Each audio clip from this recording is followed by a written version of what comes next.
Well, good afternoon. Welcome to this 10 Weather Impact Show. I'm meteorologist Chris Tomer.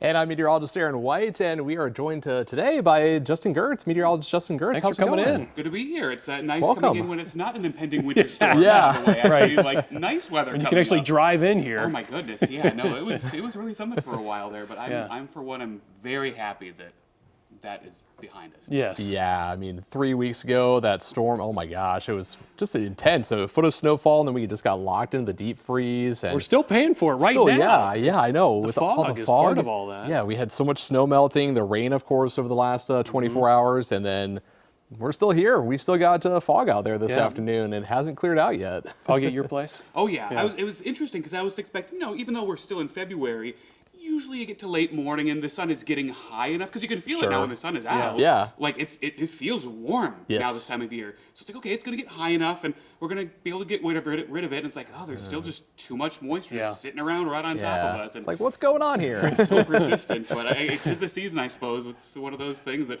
you get the snow melt and the rain and it's hard to deal with getting rid of that moisture. It really is. I was looking out the window today, and like my yard is definitely muddy. There's mud and there's standing water, and I'm like, oh my gosh, here we go. Yeah. But so what's the situation with the fog? It looks like it's starting to lift. You were here all morning. Yeah, it's been clearing in some spots. It's been interesting. I was talking about this at noon. You have Mad River Mountain. It was sunny there during the noon hour, and then here in Columbus, it's been dense fog just for several hours. Still this afternoon, it's starting to lift a little bit. I feel like visibility is up to about a mile. Not great, but maybe. Some places. But it's getting there and stuff, so that's progress. That's not too bad. So eventually it'll go away. We actually had advisories for this earlier. I believe those have all been cleared. Yes. Is that right? Allowed to expire. We're going to start out with some video here. Yeah, before we get into the forecast, check out this from yesterday. This actually was yesterday into last night. This is in Hawaii. This is the Kilauea volcano. If you've been watching the 10 Weather Impact Show, I've shown this a lot because I always think it's just really cool to see just the video from the Kilauea volcano. One of the most active volcanoes in the world. And it had another episode last night. And yeah, that's what you got. Over 1,000 feet of that lava just, feeding into the air. Was like Kilauea one of the ones that got snow, or was that Mauna Kea and all those? Mauna Kea and Mauna Loa, so really close. Kilauea is just a little bit lower in elevation, but they were getting some rain and stuff with just lava bursting again over 1,000 feet into the sky. I know there were some concerns at one point because of similar episodes where some of that ash gets pushed up high enough into the sky, kind of rains down on some areas, but as of the last check, they didn't report any ash fall, which is a good thing, at least for other people, of course, that live there. You don't have to worry about that. Oh, yeah, you did. That's right.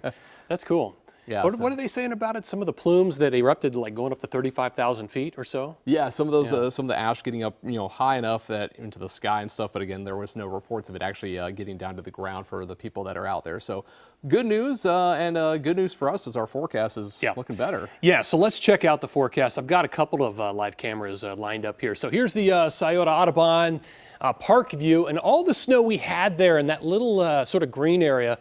I mean, we had it for weeks, and now it is finally gone. Temperature-wise, 42 degrees. You'll definitely feel it out there. I mean, the air is just saturated.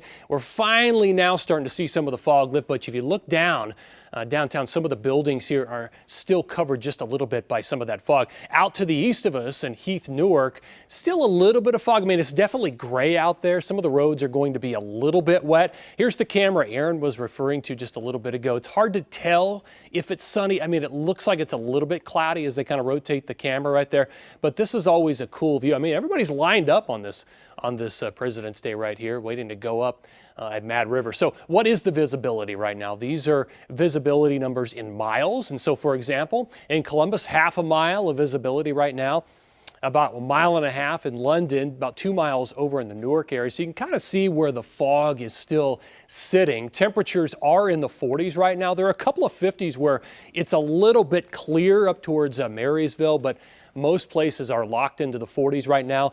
For the rest of the afternoon into tonight, if you're stepping outside, we may see some of this fog return. I don't think we're going to see a complete clearing of the skies, but there's just a lot of moisture in the soil right now. And so 6 p.m., some fog indicated there, a little bit of fog through the course of the night. Temperatures will fall into the 30s.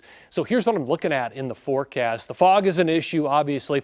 Then we're going to transition. All week is going to be warm. And so it's mainly rain chances this weekend. There are a few different chances of rain, even a chance of some thunderstorms in the forecast between Wednesday, Thursday afternoon. So that's kind of an interesting shift. When we start to warm things up, we'll bring in a chance of thunderstorms. You can see the percentages here over the next 7 days. They kind of ramp up into Wednesday, hold at about 40 on Thursday there, and we'll drop a little bit down to 20%ers for Friday, Saturday, and back to 30 for Sunday. So there are several chances of rain in our forecast. Here's satellite. So you're kind of looking down from space here, looking at cloud cover, and notice some of the gray it's still holding on. Some fog, but just a lot of cloud cover here. So what happens with this? And the hour by hour, the gray is representing fog or cloud cover, and notice some of the clearing up towards Marysville, Kenton, Bell Fountain. But watch the clock. So 7, 8, 9, 10, 11 o'clock tonight, still indicating some fog, although not as widespread, and some cloud cover for sure. And look at it just holding through the night. This is Tuesday morning, the morning rush hour. It should be dry, but we may have some areas that experience some fog across central Ohio. And then in the afternoon hours tomorrow, this is 6:30, some little holes in the cloud cover, maybe some breaks of sunshine. And as we kind of roll into Wednesday, here comes a little moisture. You can see the green here. This is Wednesday at 6 o'clock in the morning. And then watch in the afternoon, a little bit of yellow kind of rolls across Columbus. That may be a thunderstorm, a rumble of thunder, not out of the question. I think that might be a better chance of seeing that on Thursday afternoon.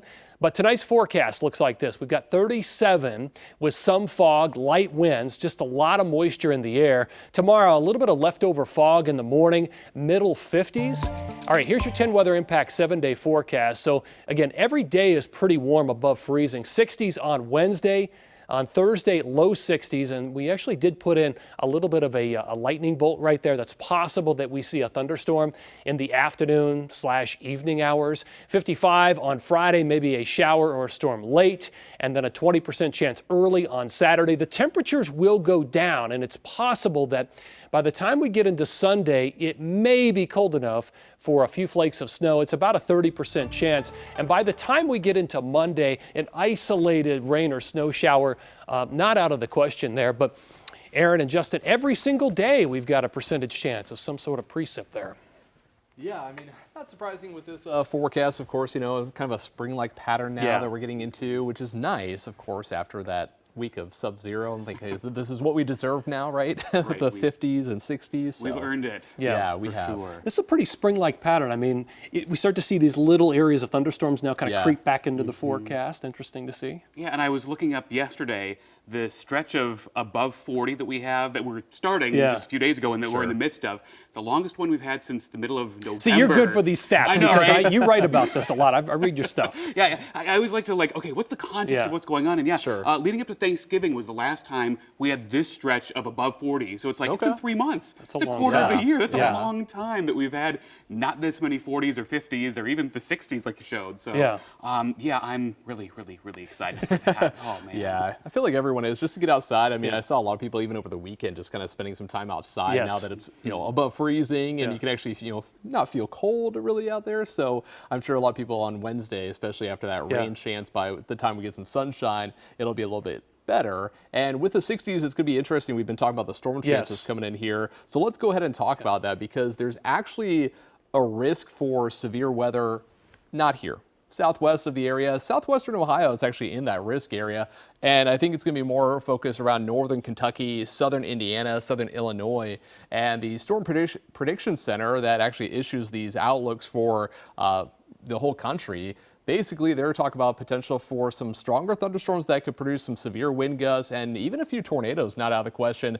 Areas around southern Illinois, possibly into Indiana, but it's going to be kind of weakening, of course, as it gets closer to us. And here's a look at that storm system. You'll actually see that area of low pressure kicking in across the Great Plains into the Midwest here as we head into Thursday. And notice all that green, even some yellow, indicating those showers and thunderstorms that are going to be developing here through the afternoon and evening on Thursday, eventually making their way here to Ohio Thursday night. But of Question is, are we actually going to hear some rumbles of thunder? Chances are there, but we'll have to wait and see. So we're on the warm side. Give us a bit of a southwesterly wind out of that, something like that. So yeah, we're on the warm side. Yeah, I mean, there's a chance. I think there could be some mid-60s out there. I wouldn't be surprised if we see some 70s in parts of Illinois and Indiana here come Thursday afternoon. So definitely feeling like April, kind of an April storm system, if you will. But it'll be interesting to hear if we get some thunder. Yeah, I'll take it. Did you know we actually had a tornado in Louisiana? Yeah, that was very interesting. That same storm that brought us all the rain actually produced some severe weather down there. Any idea how strong this was? I believe it was an EF0, so you can take a look at your screen here. You can see just the aftermath of what was confirmed to be an EF0 tornado, knocking down some structures and destroying a shed. Thankfully, no one was hurt. The storm also triggered severe thunderstorms and just a lot of wind in some of those surrounding areas. The power went out, and I could hear it. I could hear the leaves and the branches hitting my house, and it was rumbling. I got up and I went and stood in the hall, and I waited. I could see the lightning. I went and looked out the windows. I saw the lightning and everything else. Yeah, so far the National Weather Service says there is only one tornado that they've confirmed in this system, the storm system. So yesterday, neighbors banded together to clean up the damage left by that tornado. Yeah, just a wild side down there. And before we go today, let's also check out some other video into us here at 10 TV. And this is actually also coming down from the south, not Louisiana, but Texas, Breckenridge, Texas. Look at that, wind turbine. Oh, really? Yeah. Oh, wow. Lightning strike. No kidding. Pretty wild. This was actually on Saturday, caught on video there by fire officials. Believed it was caused by a lightning strike. Thankfully, no injuries were reported, but still, I've seen videos like this before, but always wild to think about. You get a lightning strike like that, and then it catches fire. Okay. I would imagine they've got to have some kind of grounding system that, I'm sure, in some case, must have just not gone as expected. Just because, I mean, having lived in Iowa for so many years, you know this. There's so many turbines out there. So many wind turbines. So, I mean, and a lot of thunderstorms. So it's not like, there's turbines on fire all the time. So, but it's wild to see that that video there with just the smoke coming across there. Yeah, and I know, you got those big wind farms out there in Iowa and Minnesota and stuff, because you'll see the flashing red lights, especially when you're flying over them, and just like all these blinking red lights on the ground. But yeah, dramatic video there out of Texas. And also another not so dramatic video. This was from last week. I figured we'd end on a calmer note, although it doesn't look like that outside anymore. No. So Michael actually shot this with the drone, and I mean, you can see the snow, the ice that we had there for so long, now just a distant memory. So. Yeah, nice to see the snow finally going away. I mean, it was starting to melt on this day. I believe he recorded this last week, Wednesday, and we had the sunshine out there. Now kind of covered in fog because of all the snow melting, but hey, at least we're making some progress. And also I want to mention the Scioto River, covered in ice there and stuff. There's actually spots where the ice is gone now, so it's actually breaking apart with the mild temperatures we've had recently. We have a pond near our house, and the Canada geese were a little confused because there's still some ice there, but there's also water, so they would act like they were about to swim, and it's like, wait, no, it's solid here, or else they were expecting solid and would fall in, and it was kind of entertaining to see them trying to navigate the mixture of snow and ice on the pond. Also, the number of geese that are out there right now. We saw like 3 different batches of them go over yesterday. So, Justin, before we go, what's your favorite type of weather? Oh, goodness. I'm always a big fan of the 70 and sunshine, low humidity, like anything you just get out and not sweat a lot. But there's just a little bit of, if the air is moving a little bit, it keeps you kind of that fresh feeling going on. So that said, a nice rumble of thunder is never a bad thing. Yeah, nice Do you like and comfortable. Forecasting snow or like severe weather? Oh, type boy. stuff? I feel like, either one certainly has its challenges. They're both kind of fun in their own way to try to forecast, not to actually experience in some ways. But, it's with severe weather, it's your springtime, summertime, so there's trying to figure out the timing of it. Is everything going to come together just right? Whereas the wintertime stuff, it's a longer, it's a slower burn. So like severe weather, it's in, it's out. Whereas winter weather, there's so much preparation for it. You go through 12 or 24 hours of it. So you kind of have the sense of, okay, is this playing out as expected? And as you all know, there's the sleepless night beforehand of, is it going to work out as expected? Right, or is it a bust? Well, then sometimes you get into that nowcasting phase where you kind of have to like update things as it's, it's happening a little bit sooner, later, heavier than not. And a lot of variables go into it. I mean, like, when it comes to rainfall, we think most people don't care, quarter-inch or half-inch of rain. It's pretty inconsequential for most people, but that amount of liquid for a snowstorm difference has a huge implication. So it's getting into that nitty-gritty stuff of, all right, is stuff that normally doesn't matter in a material way in most situations, all of a sudden in that context matters a lot, and trying to figure out the details of that is definitely a fun challenge, to say the least. Yeah. Well, hopefully we're trending away from the winter weather a little bit, at least in our forecast for now. Yeah, it looks like it for now. But all right, well, guys, thanks so much for doing this and being here, and thank you for watching this 10 Weather Impact show. Of course, I'll be here tonight to talk a little bit more about the forecast, the thunderstorm chances, the fog that could return, all of that, and the 60s in the forecast. So thanks, guys.